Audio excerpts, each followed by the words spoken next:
John Dickie is a world-renowned historian and expert on the Sicilian Mafia. He's a professor of Italian studies at UCL and the author of multiple books on the Mafia, including Cosa Nostra, hailed in Italy as the best book ever written on the Mafia. In collaboration with 2K, we've invited him to break down Mafia: The Old Country to find out how the game compares to the real-world historical period that inspired the next entry in the Mafia series.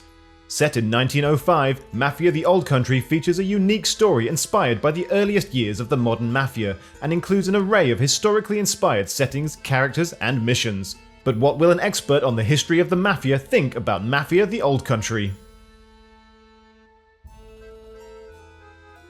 The look's great. I mean, it's like, when I see those outdoor scenes, it looks like some of the sort of flatter coastal areas around Palermo, where that really is the cradle of the Mafia. You've always got the sort of mountains in the background, but this flatter coastal plain, that's really where the Mafia emerged. You have this area of land, a sort of plain around Palermo, surrounded by mountains. It's called the Conca d'Oro, or the Golden Bowl, where you would have these farmsteads, and you would also have the houses of, the wealthy aristocracy. And this was highly valuable agricultural land where they're growing lemons, vines, other fruit, but really the real economic driver is lemons here. And the look seems exactly right to me for that part of the world. I mean, it looks stunning. You can really tell they've done their homework. They've done the hard yards on the look of the place.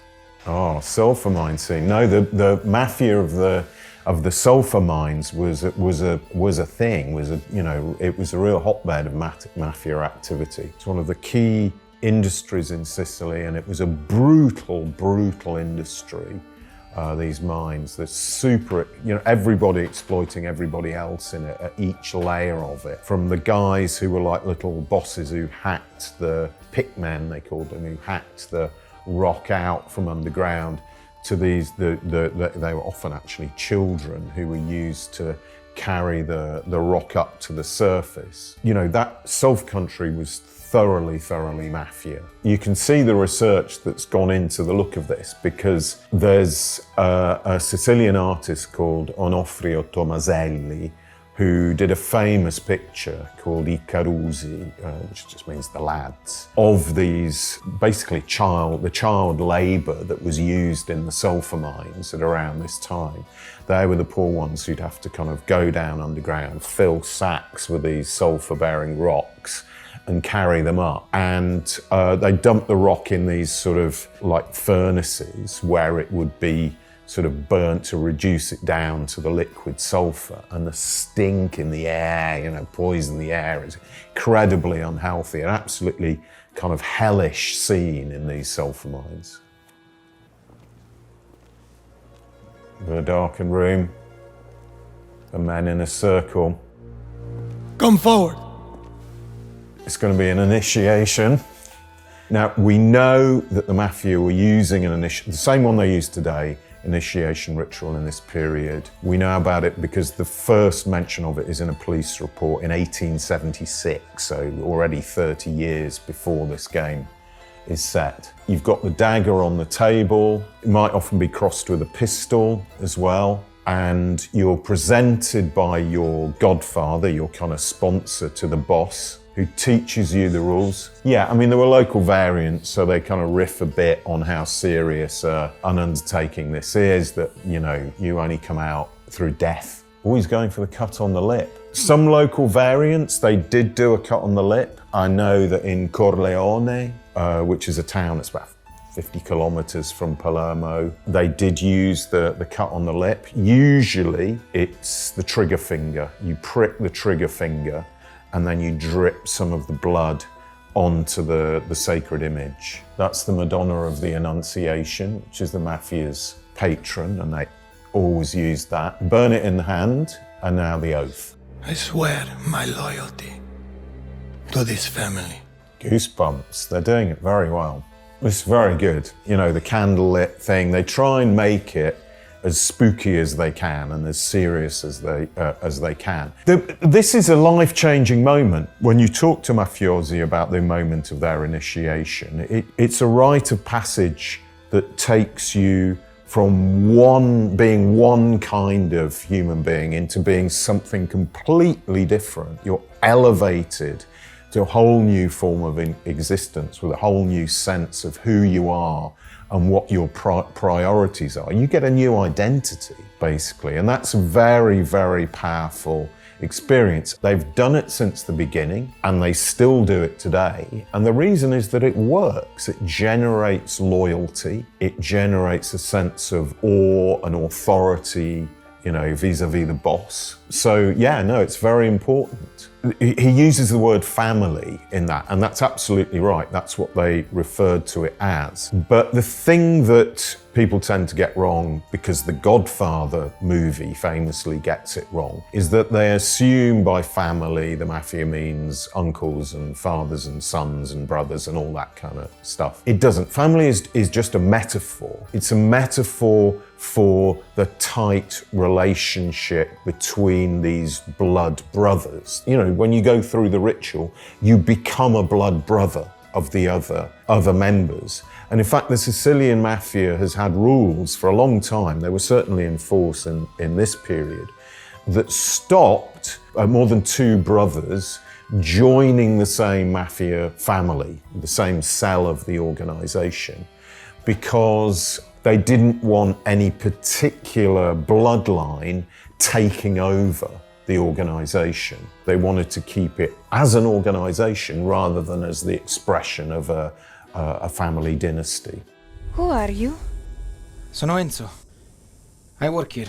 So it looks like he starts his career as a sulfur miner. In that sense, the bottom of the heap. And I think that's quite a plausible way for a mafioso career in this period to actually begin, for him to kind of work his way up the hierarchy in this, heavily mafia-infested sulfur business. And you could quite quickly, I think, become somebody who was controlling a segment of that business. Particularly once you're initiated, then you're in on the cartel, and then your mafia career can make its way up. There's two routes into the mafia. One, you can be born into it. You can be the son of the boss. Although you've still got to prove yourself. It's not by no means automatic at all that as the son of the boss, you will be the one who gets initiated.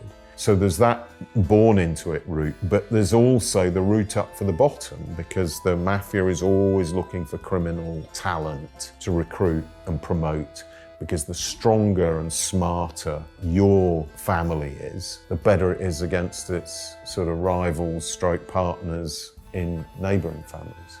That image, that speaks volumes. The lemon business is crucial to the early mafia. That's where they learned to practice their extortion rackets and stuff. When the mafia is first born, so we're talking about 40 years before this game is set, Sicily had virtually a natural monopoly of lemons internationally. They were a hugely important cash crop. They were industrial uses, citric acid. So it's a very important crop. And it made the land around the Sicilian capital, Palermo, where the lemons grew, into some of the most valuable agricultural land in Europe. Now, lemons are they're very valuable crop in this period. They're very high investment. You've got to dig irrigation channels, build high walls to protect them from the wind and from thieves. And it takes about 8 years after planting for the trees to start to really make you money. And during those 8 years particularly, they're really vulnerable to vandalism. And this is the pinch point where the original Sicilian Mafia gets its control over the citrus fruit industry. That's a nice lemon grove you've got there. You wouldn't want anything nasty to happen to it, would you? If you're the capo, you're going to be going round in a carriage, a pony and trap, something like that. Obviously, you know, the roads are terrible, the railways are terrible in this period. And, you know, to get anywhere in the interior, you've got to go on horseback. You know, that's goes without saying. So yeah, there's going to be a lot of horseback action. You know, no wonder that some of the very earliest mafia movies in Italy after the Second World War tried to kind of borrow the style of westerns, you know, so you'd have a lot of people being shot in the back in gulches and drinking fingers of red eye and stuff. But the bits of Sicily do lend themselves to that western kind of look. Gameplay, knife fight, obviously that's essential. And there's a kind of basis for it in the way the mafia would work in prison, when they were in prison, which was, you know, the prison system was the kind of university of crime. It was the place where a lot of initiations went on, a lot of a lot of training. One of the things they did was to have these mock knife fights. You know, you might get a spoon or a piece of wood with some chalk on it to mark the hits or whatever, a kind of dueling. But actually in the outside world, as a mafioso, if you can possibly avoid it, you're never going to give anybody that kind of equal toe-to-toe chance. You know, you're going to ambush them. You're going to draw them into a trap. Come and have dinner. We're having a barbecue out in the open, and then you suddenly find yourself surrounded by 6 guys with a garrote. That's more the pattern. My friends, my family, my beautiful daughter. Uh-oh. I hope he's not sleeping with the boss's daughter. That is instant death sentence. One of the things you swear when you enter the mafia is that you're not allowed to look at the women of other mafiosi. You just don't go there because it instantly creates ructions, conflict. Not that it doesn't happen, of course, but the stakes are very, very high. Yeah, the thing about mafia women is that they were pawns on the chessboard of dynastic marriage. It's what in Italian they call the matrimoni incrociati, crossed marriages. What you'd do is the boss would marry his daughter to the son of another boss to make an alliance or to make peace after war, and therefore hopefully to project his power and his money down through the generations. And they've been doing that right from the beginning. So the idea that the boss's daughter might kind of be married off to a young, aspiring man of honor within the family, it's possible. But again, it probably means he's marked out for great things. But of course, you know, top narrative drama if you've got your hero who's absolutely playing with fire by flirting with the boss's daughter. So he's got money in his mouth. That's a classic message. I mean, very often when the mafia kills people, it just makes them disappear. There's no, you know, you bury them in a cleft in the rocks or whatever and they vanish. But just occasionally when these tend to be murders that are signals to another clan, to another family, to warn them off. You know, there are intimidatory messages. And the money in the mouth is obviously a metaphor for greed, but somebody's been taking too much money, been too greedy. Because the mafia love to believe that they're doing what they're doing in the name of a kind of moral code almost. They somehow manage to believe that, you know, they're behaving correctly. And, you know, that greed says, look, he broke the rules, therefore we're in the right in killing him. Oh, I love the procession. I mean, that looks amazing and just right, because Catholicism in Sicily and in parts of the south has a very kind of local, it feels quite pagan because it's based around the cult of a local saint, and the local saint's day, the big parade with the statue being walked through the streets and people will pin money to it and throw confetti and so on, and it's the big day where you celebrate your status as a believer, but also your sense of belonging to the town. And the mafia always made a point of sort of trying to make itself recognized as just one of the sources of authority in the town, almost legitimate. And you would get the mafia boss at the head of the parade, next to the priest, next to the mayor, as if they were just, you know, an authority, you know, without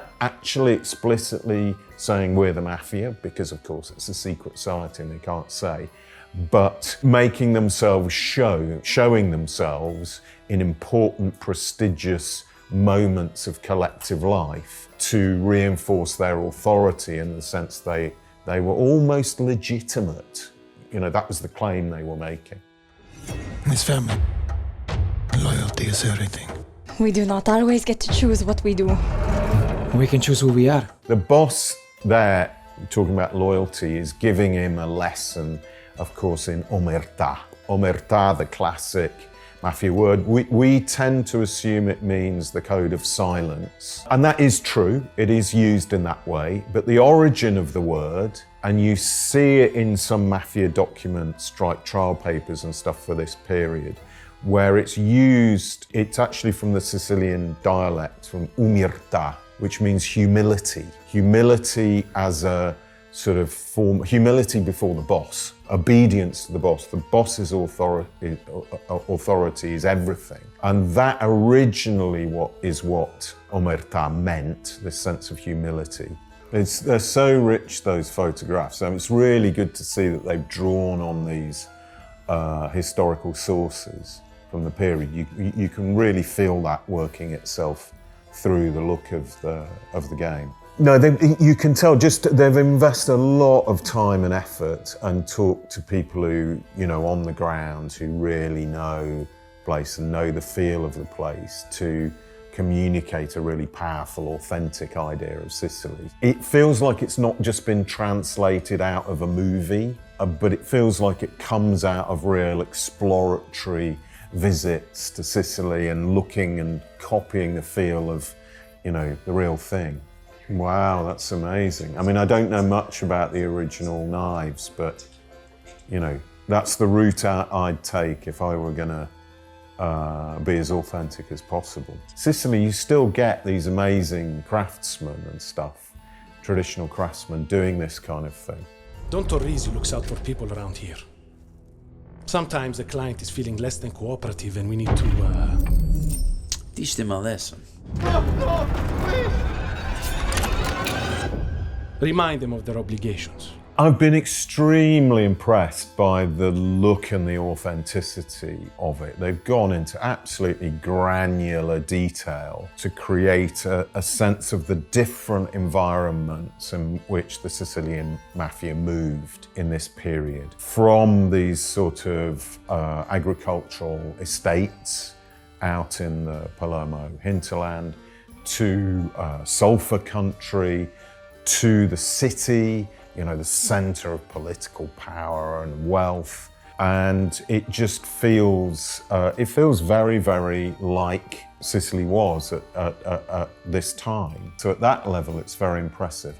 The one thing is, obviously, they've no budget limits. They've brought a whole volcano over from eastern Sicily to western Sicily, where the mafia is based. But I'll let them get away with that. And who are you, Enzo?